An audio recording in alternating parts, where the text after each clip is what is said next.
Assalamualaikum warahmatullahi wabarakatuh. Alhamdulillah, Allahumma shalli ala Muhammad wa ala alihi wa ashabihi wa man tabi'ahum bi ihsanin ila yaumiddin. Khairukum man ta'allama al-Qur'ana wa 'allamahu. Sebaik-baik kalian adalah orang yang mempelajari Al-Qur'an dan mengajarkannya. Jadi tidak ada orang yang lebih baik kecuali orang yang mempelajari Al-Quran dan kemudian mengajarkannya. Kemuliaan itu akan didapatkan sebagaimana apa yang disampaikan Rasulullah kepada hadis yang baru saja kita baca di awal. Artinya kebaikan itu pasti ada orang-orang yang selalu mempelajari Al-Quran. Sehingga dalam ini ada perbincangan kebaikan ini. Di sebelah kanan saya ada Teh Reza sama Teh Indah yang sudah berusaha menyelesaikan hafalan 30 juz dan alhamdulillah sekarang sudah selesai hafalannya. Tentu yang paling menjadi penting adalah menghafalkannya itu betul-betul bisa menjadi karakter amal daripada kehidupan yang akan dijalani selanjutnya. Nah, di antara kebaikan-kebaikan para pembelajar Al-Quran itu adalah setelah belajar lalu ada kemudian mengajarkannya. Nah, saya akan berbincang santai. Saya akan minta perkenalan terlebih dahulu. Di sebelah saya ini ada Teh Indah. Assalamualaikum Teh. Waalaikumsalam. Ya, memang ciri para pembaca penghafal Quran itu dia tidak memiliki suara yang kenceng ya, karena habis suaranya untuk selalu bermurojaah. Insyaallah. Ya, apa kabar Teh? Alhamdulillah. Baik, alhamdulillah. Jadi ini Teh Indah ini akan mengalami satu masa di mana masa yang akan dijalani dilatih untuk berkhidmat di masyarakat. Lalu kira-kira ketika masa yang akan dilewati ini apa yang akan dipersiapkan, kita akan berbincang-bincang santai. Jadi Teh Indah ini asalnya dari mana? Saya asalnya dari Kalimantan Barat, khususnya di Pontianak. Pontianak ya, masuknya ke wilayah Pontianak ya. Iya, dari Pontianak, Sambas. Ya, dari Pontianak itu ke daerah asal berapa jam? Dari Pontianak ke daerah asalnya itu sekitar 5 atau 5 jam ya. 5 jam, Masya Allah. 5 jam itu, saudara-saudaraku, kalau ke Jawa dari Bandung itu sudah sampai ke daerah saya, ke Demak. Jadi Pontianak ke Sambas itu 5 sampai 6 jam. Nah, bagaimana daerah di Sambas itu? Apakah juga banyak anak-anak muda mereka mulai menghafal Quran atau seperti apa lingkungan di sana? Ya, kalau di lingkungan Sambas itu lebih agak kekurangan dari minat anak-anak untuk menghafal Al-Quran. Tetapi walaupun dibilang kekurangan, tapi ada sebagian yang juga berjuang untuk menghafal Al-Quran. Terutama yang di pondok pesantren kita, dan ada beberapa lagi yang lainnya. Tetapi masih di daerah Sambas masih sangat perlu guru-guru pembimbing yang bisa meningkatkan minat anak-anak untuk menghafal Al-Quran. Jadinya kita diwakilkan untuk ke Bandung supaya untuk mencari ilmu agar kalau nantinya jika kita sudah siap, kita bisa mengajak anak-anak yang di Sambas untuk lebih berminat lagi dalam mentadaburi Quran, mengamalkan Quran, mempelajarinya serta mengajarkannya. Sebagaimana yang diharapkan Nabi kita ya. Khairukum man ta'allama al-Qur'ana wa 'allamahu. Jadi pembelajar Al-Quran atau penghafal Quran di sana masih peminatnya masih sedikit dikarenakan memang keterbatasan SDM guru atau maka di wilayah sana itu mengirimkan kader-kadernya, generasi-generasi mudanya untuk menghafal Quran agar kelak diharapkan menjadi kader-kader terbaik di daerah Sambas di sana. Ya. Kalau Teh Indah ini berapa bersaudara di sana? Saya 5 bersaudara. 5 bersaudara ya. Jadi ada 5 bersaudara. Yang pertama tentunya ya sekarang Teh Indah. Anak yang pertama ya. Enggak, kalau lagi saya masih punya abang. Oh. Punya abang sama saya anak keduanya. Dan ketiganya itu adik saya laki-laki. Laki-laki ya. Yang keempat juga laki-laki, yang kelima baru perempuan. Oh. Bagaimana perasaan orang tua ketika harus pesantren di Ma'had Usyakil Quran Bandung? Pertama, pas orang tua mengizinkan dan juga merasa bangga ya, sebagai wakil dari pondok pesantren yang di Ciamis untuk ke Bandung untuk belajar. Tidak ada rasa cemas, nggak ada rasa takut gitu. Ya, alhamdulillah orang tua itu percaya kalau setiap apa yang ingin saya ambil itu percayakan kepada saya gitu. Sudah percaya penuh, jadi selama itu kebaikan maka orang tua saya juga tidak akan cemas atau kenapa. Ada perbincangan apa sebelum berangkat sampai kemudian orang tua tidak khawatir, tidak cemas karena Bandung ke Kalimantan itu kan cukup jauh ya. Kalau perjalanan kapal kan waktu ke sini tuh kan nggak naik pesawat ya. Iya, naik kapal. Iya, waktu ke sini itu kan naik kapal. Itu berapa hari berapa malam perjalanan ke sini? Ini perjalanannya 2 hari sampai mau 2 malam ya, cuman udah sampai duluan pas tengah malamnya sampai ke Jakarta. Oh, nah sampai kemudian orang tua yakin, ke orang tua percaya itu ada perbincangan apa? Ya, perbincangan. Apa memang sudah mengetahui cita-cita Indah sebelumnya? Ingin jadi orang hebat, ingin jadi orang yang berguna atau orang yang bisa mengamalkan ilmunya lebih baik atau seperti apa? Orang tua percaya walaupun ini kan juga pengalaman pertama jauh gitu ya, pergi jauh. Cuman karena orang tua tahu tujuan saya pergi ke Bandung itu karena untuk menghafal Al-Quran, belajar, maka orang tua lebih percaya ya nantinya juga ada Allah yang nantinya. Masya Allah, itu yang mahal ya, ada Allah yang akan menjaga. Karena begini, biasanya orang tua itu lebih cenderung bangga kalau anaknya ke luar negeri, anaknya sekolah di mana gitu ya. Tapi ketika menghafal Quran, orang tua bangga itu luar biasa. Dan itu berarti ada keyakinan yang dimiliki, walaupun kadang-kadang begini teman-teman, bahwa orang itu memiliki standar di mana standarnya adalah standar duniawi. Tapi ketika memang orang hidup di tengah-tengah masyarakat, memiliki standar yang punya keyakinan yakin kepada Allah. Apalagi tadi disampaikan ada Allah yang menjaga, itu satu keyakinan yang top, yang mantap. Nah kemudian setelah di Bandung, setelah jauh dari orang tua, ini tadi pengalaman pertama kali jauh dari orang tua ya.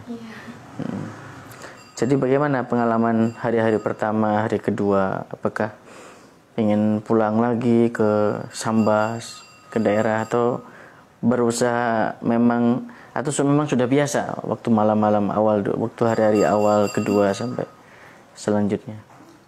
Perasaannya gimana perasaannya? Ya perasaannya pas awal-awal datang tuh kayak baru kayak udah jauh sekarang, ternyata jauh sama orang tua tuh emang kayak ada sesuatu rasanya mungkin rindu itu lebih cenderung lebih kesedih gitu ya kan, sedih karena rindu. Tapi pun dipikir lagi kita datang ke sini kan untuk berjuang. Jadi kembali ke komitmen awal ya. Komitmen awal dan berusaha bersabar karena nanti waktunya akan tiba juga kalau ingin bertemu lagi. Kalau ada jodohnya lagi atau ada umurnya pasti nanti juga akan ketemu lagi. Innamal a'malu binniyah tadi ya. Sekarang menguatkan niat lagi dan jangan kalah sama perasaan rindu. Nah, itu yang paling penting. Jangan kalah dengan perasaan rindu. Nah, betul. Karena sesungguhnya yang mengelola perasaan itu sesungguhnya akal sehat kita, bukan yang mengelola, artinya bukan akal sehat kita yang dikelola oleh perasaan. Itu yang paling penting. Ya walaupun datang ke Bandung mungkin ada perasaan yang kayak nggak enak atau gimana, tapi diingat-ingat lagi bahwa mungkin inilah yang Allah pilihkan buat kita. Iya, nggak enak karena jauh dari keluarga ya. Tapi mungkin ini yang terbaik untuk kita. Kan kalau kita sama orang tua tapi ada sentak, kalau sekarang udah jauh sama orang tua kan ada manfaatnya kita bisa menghafal Quran, baca Al-Quran, tapi belum tentu kalau kita bersama orang tua kita bisa lebih dekat sama Al-Quran. Jadi mungkin ini salah satu pilihan Allah untuk kita lebih mendekat. Ini sekaligus pesan baik untuk generasi-generasi muda yang tentu sama seusia dengan Teh Indah, Kak Indah. Sekarang usia berapa Kak Indah? 17. Ya, tentu ini pesan yang sangat baik bagi siapapun yang bisa mendengar, bisa melihat acara ini. Insya Allah ini adalah pesan baik. Nah, total berapa bulan menyelesaikan hafalan di Ma'had Usyagil Quran ini? Dimulai dari tanggal 10 ya, 10 Januari. Jadi ditotalkan ke Agustus kita 7 bulan 10 hari. Jadi menghafal Quran total 7 bulan 10 hari. Oh, 7 bulan 10 hari, Masya Allah. Padahal kawan-kawan, bayi saja dilahirkan itu normalnya 9 bulan. Ya, ada yang lahir 7 bulan tapi dalam kondisi prematur. Tapi bukan itu ya, tapi sesuatu yang baik, yang mulia itu sebenarnya ketika orang bisa menghafal Al-Quran, berarti ada amanah Allah yang diberikan kepada hambanya. Seperti Kak Indah ini dapat menyelesaikan hafalan 7 bulan 10 hari. Ini sesuatu yang luar biasa. Nah, siapapun tentu bisa ya, karena pada dasarnya mukjizat Al-Quran itu dapat dihafal dan kemudian dapat dipelajari. Yang terpenting lagi adalah dapat mengamalkannya. Apa cita-citanya Teh Indah? Cita-cita setelah menghafal ini tentu banyak sekali ya, jenjang-jenjang yang masih menunggu ya. Misalnya apa yang menjadi impian dalam kehidupan ini. Tentu kalau cita-cita dasar para penghafal Quran itu adalah ingin memberi kebahagiaan bagi kedua orang tua ya. Mungkin itu dasarnya ya. Terus kemudian ingin memberi mahkota bagi kedua orang tua. Itu jawaban-jawaban yang standar yang dimiliki oleh para penghafal Quran dimanapun, santri-santri yang lain juga seperti itu. Ada nggak kira-kira jawaban yang dahsyat seperti yang lain ya, yang lain? Impian apa? Ya, impiannya bisa menguasai Al-Quran, dapat 30 juz, usaha bisa mentadaburinya, maknanya, mengerti tafsirnya. Mengerti. Suatu saat nanti jika Allah izin, kita bisa mengajarkannya dan untuk mengembalikan Surami Mekah yang ada di Sambas. Oh, Masya Allah ya. Itu yang paling penting ya. Mengerti, mengamalkan, kemudian mentadaburi. Nah, mentadaburi, mengerti, mengamalkan. Yang paling penting itu mengamalkannya. Ya, ada juga di sebelahnya Teh Indah ada Teh Reza, juga masih dari asal Kalimantan Barat ya, cuman mungkin beda daerah. Kalau Teh Reza ini masih di daerah mana aslinya? Sambas, masih Sambas juga ya. Jauh, dekat dengan rumah Kak Indah? Berapa jam? Berapa lama? Ya. Kira-kira 2 jam.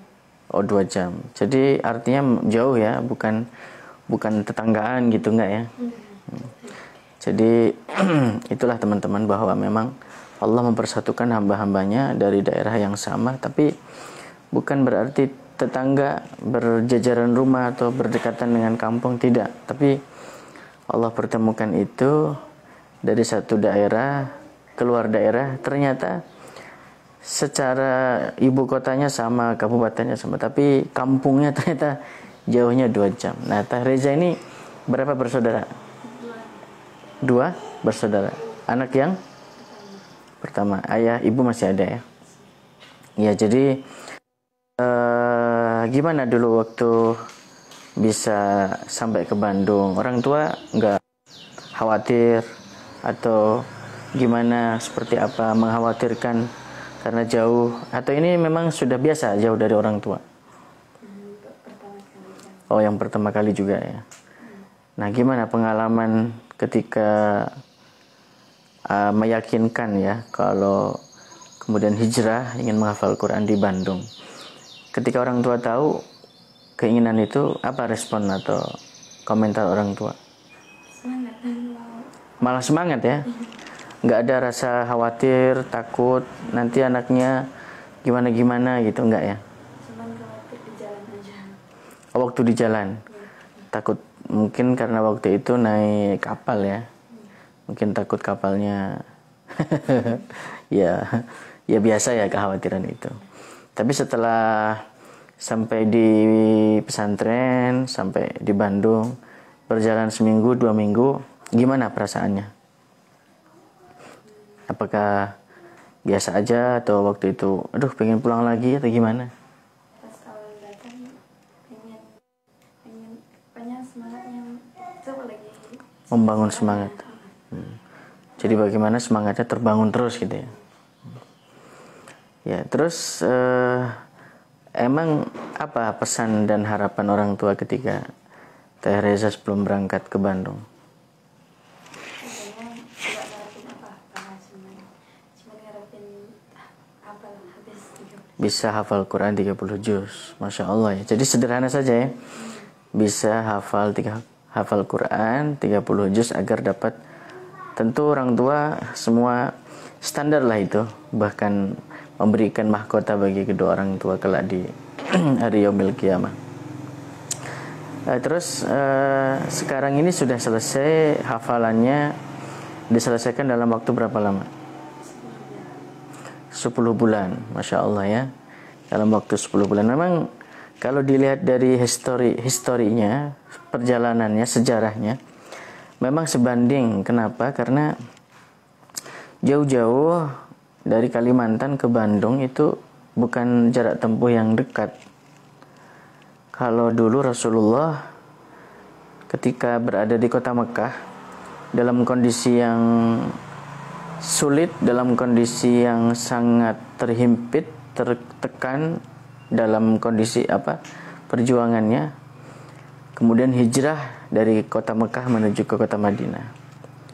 Nah, hanya kalau di zaman ini bukan dalam kondisi yang terhimpit, dalam kondisi yang sulit dari sisi makanan atau dari sisi apapun, tidak, akan tetapi membangun semangat dari semangat yang biasa-biasa saja menjadi semangat yang luar biasa. Dari mulai dekat sama orang tua, misalnya dulu di pesantren dari rumah ke pesantren hanya 2 jam, 3 jam, sekarang dari rumah ke pesantren berhari-hari, bermalam-malam gitu. Nah, itu menjadi semangat yang kemudian dari semangat yang biasa menjadi semangat luar biasa. Apa Teh Reza, apa ya istilahnya tuh, bahasanya tuh, yang menjadi kendala atau yang menjadi sulitnya menghafal Quran, atau tantangannya seperti apa yang selama ini terjadi? Apalagi seorang akhwat ya, gimana? Apa memang mungkin kalau di bincang-bincang kita sebelumnya itu ada yang mengatakan bahwa kadang-kadang susah masuk atau kadang-kadang ngantuk ya, atau kadang-kadang malas, futur ya, futur. Sebenarnya bukan malas ya, futur ya. Jadi futur itu istilahnya semangatnya sedang menurun. Tapi itu memang sunnatullahnya seperti itu. Kalau Teh Indah apa dulu kesulitannya, kendalanya? Yang di awal-awal itu kesulitannya mungkin susah masuk. Yang kedua kadang suka masih panjang pendek dari pengucapan huruf panjang pendeknya. Ilmu tajwidnya masih belum, jadi kalau kadang sering setoran sering salah atau penyampaiannya sering nggak beraturan gitu, jadi itu disuruh ulang dulu, dibenahin lagi. Itu karena mungkin karena punya sifat yang kayak mungkin itu terlalu tergesa-gesa, jadi masih belum ada kayak tenang dalam menghafalnya, masih fokus, masih belum bisa fokus. Ujungnya tuh kalau di Al-Quran ya kan tergantung, kalau lagi fokus itu mah udah masuk Al-Quran, tapi kalau lagi pikirannya suka kemana-mana nggak fokus. Nah mungkin itu salah satunya, itu pikiran suka kemana-mana karena terlalu banyak kayak kita mikirkan jauh dari orang tua, kayak di sini nanti gimana, masih dipikir-pikirkan, jadi terhambat ke ngafalin Al-Qurannya. Jadi itu tantangannya ya? Iya, jadi tantangannya. Usaha membuat diri tuh sefokus mungkin, baru mau menghafalkan, baru dihafalin Qurannya. Iya. Susah kontrolnya aja. Ya, memang itu seperti hal yang mungkin hampir semua para pejuang-pejuang mulia, para penghafal Al-Quran melalui hal itu. Maka target utama memang hal yang harus dimiliki adalah konsisten daripada kita punya bacaan yang baik dan benar. Kemudian tentang amalan-amalan sunnah, bagaimana ketika menghafal Quran itu, apakah juga terbantu dengan amalan-amalan sunnah itu, misalnya duha, misalnya tahajud, misalnya puasa Senin Kamis, seperti apa? Ya, kalau dalam menghafal Al-Quran kan memang kalau kita ingin menjaga Al-Quran, ingin menjadi penjaga Al-Quran, maka kitanya sendiri pun harus bisa memantaskan diri bahwa kita ini pantas dalam menjaga Al-Quran. Nah, salah satunya yaitu dengan amalan-amalan yang kita kerjakan supaya kita lebih dekat kepada Allah. Tapi jika kita memohon pertolongan, maka Allah kan langsung menolong kita dari tahajud kita berdoa memohon pertolongan, karena dengan tahajud kan kita lebih bisa mendekatkan diri kepada Allah. Dengan puasa sunnah Senin Kamis itu kan lebih bisa meredah nafsu kita yang suka bisa nafsu malas atau apa, karena dengan kita dilatih untuk menahan diri kita dari puasa. Dengan amalan salat duha itu kita diberi rezeki berupa sehat badan, rezeki berupa makanan yang sehat dari Allah. Itu kan dengan sehatnya badan dan makanan-makanan yang sehat bisa menunjang kita untuk mudah dalam menghafal Al-Quran. Iya, begini teman-teman, kenapa ini saya tanyakan, karena di pesantren kita ini memang ada santri yang sangat rajin Senin Kamis misalnya contohnya. Tapi sebenarnya kami di level para pengurus itu kita tidak ada kesepakatan bahwa santri itu harus puasa, harus ini, tidak. Karena kami sangat menyadari bahwa menghafal Al-Quran itu sudah sangat berat. Kalau ditambah puasa lagi itu semakin lebih berat. Maka kita serahkan aja masing-masing. Yang mau puasa silakan. Tapi kalau yang tidak juga tidak mengapa, tidak masalah. Tapi memang pada kenyataannya santri-santri kita tetap saja banyak yang puasa. Tetap namanya puasa itu memiliki kecenderungan tenang hatinya, memiliki kebiasaan yang tadinya banyak keinginan jadi tidak banyak keinginan dan sebagainya. Ya betul tadi disampaikan, akan lebih bisa menahan hawa nafsu. Mungkin keinginan-keinginan yang tadinya menggebu-gebu jadi berubah menjadi keinginan yang baik, ya, menggebu-gebunya itu yang baik-baik gitu. Nah, kalau soal amalan sunnah yang lain memang yang kita tekankan adalah bagaimana berjamaah, bagaimana tahajud, itu yang tentu selalu menjadi konsisten bagi para santri-santri semua, yang khususnya yang ada di Ma'had Usyakil Quran ini. Nah teman-teman, kembali ke Teh Reza ya. Tadi untuk cita-citanya, impian kehidupannya apa, Teh? Ya. Gimana? Oh, membanggakan orang tua ya. Tentu nanti di akhirat ya, baik di dunia maupun di akhirat ya. Seperti sebagaimana yang kita mohonkan doa kepada Allah, Rabbana atina fid dunya hasanah wa fil akhirati hasanah wa qina adzabannar. Jadi kita berdoa itu sebagaimana sehari-hari kita, setiap waktu kita, bahkan kita minta kebahagiaan dunia dan kita minta kebahagiaan akhirat. Ini salah satu hal yang menjadi doa siapapun bagi umat Islam, terlebih kita sebagai seorang yang sibuk, artinya sibuk yang memang memiliki kewajiban murojaah dalam setiap hari untuk mengulang-ulang hafalannya. Nah saudara-saudaraku, jadi perlu saya sampaikan bahwa menghafal Quran itu bukan akhir dari segala perjuangan, bukan akhir dari segala-galanya, kan, tapi yang masih menjadi PR untuk para penghafal Quran adalah untuk selalu menjaganya, selalu mengulang-ulangnya, dan tidak boleh melupakan. Kalau lupa boleh, tapi bukan disengaja ya, melupakan itu yang tidak boleh. Lupa misalnya baca Quran, innalladzina kafaru sawa'un 'alaihim a'andartahum, lanjutannya lupa. Apa ya lanjutannya? Itu boleh lupa. Tapi kalau sengaja melupakan, saya sudah capek murojaah nih, sudah capek menghafal.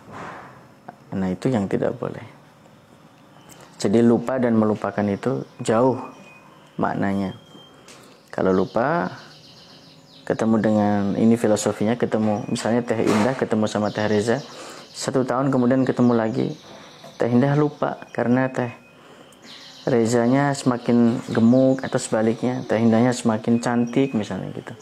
Nah, atau pakai penutup ya, sekarang pakai masker lagi musim pakai masker. Nah, lupa wajar, tapi kalau melupakan, sudah tahu ini namanya Teh Indah atau Teh Reza, tapi melupakan, pura-pura lupa ya, itu yang nggak boleh. Itu saja tidak boleh, apalagi hafalan Quran, yang kemudian hafalan Quran itu wajib hukumnya untuk selalu dimurojaah, untuk selalu diulang-ulang. Nah, jadi teman-teman sekalian, itu perbincangan santai kita pada pagi hari ini. Tidak direncanakan, ini spontan saja, tidak ada hal-hal yang memang menjadi persiapan apa gitu, nggak ada ya, sehingga ini obrolan kita mengalir murni dan tidak ada hal-hal yang direkayasa begitu ya. Baik, selanjutnya saya mohon doa agar semua para santri-santri ya, khususnya Teh Indah, Teh Reza yang sudah selesai, ini diberikan kekuatan oleh Allah, semangat terus menjaga hafalannya, karena ini masih generasi-generasi muda semua, masih 17 tahun, Teh Indah berapa? Teh Reza berapa? 15 tahun. Jadi masih sangat, melangkahnya masih sangat jauh untuk berkesempatan mempelajari dan kemudian berkesempatan untuk terus mencari ilmu. Bagaimana ketika memiliki hafalan itu, hafalannya betul-betul mungkin, betul-betul bisa dipertanggungjawabkan kelak di hadapan Allah ya. Itu yang paling utama, sehingga hafalan itu betul-betul melekat di dalam hatinya. Sebagaimana hafalan itu sebagaimana anggota tubuh kita. Jadi kalau kuku kita lepas dari jari-jari kita ini pasti sakit. lepas 1 sakit banget, lepas 2 apalagi, lepas 3. Nah, oleh karena itu kuku saja kalau lepas dari tubuh kita sakit, apalagi hafalan. Kira-kira begitu. Baik, alhamdulillah demikian pertemuan kita pada pagi hari ini. Kita terima kasih Teh Indah, terima kasih Teh Reza. Ya, assalamualaikum warahmatullahi wabarakatuh.